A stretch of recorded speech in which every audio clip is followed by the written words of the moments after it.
Charles Krauthammer on what this election means for President Obama's legacy. He said, I will take it as a personal insult if you don't turn out and support me and have our side win. Well, he was personally insulted. Historians are going to see him as a textbook definition of a guy who won on hope and change, who won with a wave of goodwill, and who completely destroyed his presidency with liberal overreach. Wow. If true, that's a repudiation.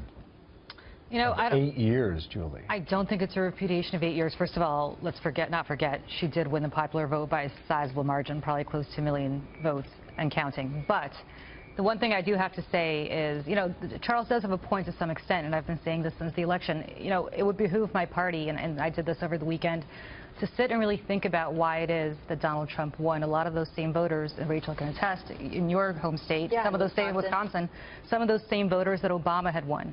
And I think it's the same reason that Obama did run on hope and change. They expected hope and change. Their pocketbook issues continue to fester.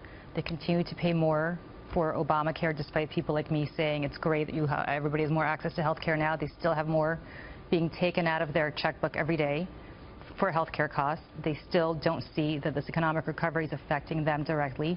So they continue to vote for hope and change. They continue to vote for somebody who's going to commit to them the same thing Obama committed to them, that their financial issues are going to get better. And I hope that Donald Trump comes through. I mean, don't take my word for it, or even Krauthammer. Here's President Obama almost 2 months ago to the day, September 17th, when he said this in Washington.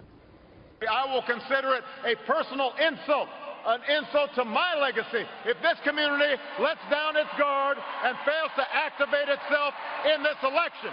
You want to give me a good send-off? Go vote! And they did. And they did. And this is a repudiation on his legacy. I mean, this was a legacy built on, it was a sandcastle. It was built on executive orders. It was built on a failed health care plan. As you said, people seeing their deductibles going up. Listen, I think what we see now with the stock market shooting through the roof, this is America turning the page on Obama's socialist policies. They are happy to have a businessman in the executive office. And I think that's why you're seeing what's happening. What he would argue is that the reason why he had so many executive orders because he had a Congress that would not work with him. You could also argue quite clearly that you're the commander-in-chief, you're the leader, go to them and find common ground. Well, look, he passed Obamacare. I will tell you, in Wisconsin, Obamacare's failure, the rates going up, the deductibles going through the roof, that is what won the election for Senator Johnson and ultimately for Donald Trump. I absolutely think Obamacare was his signature legacy. It failed, and it cost them this election.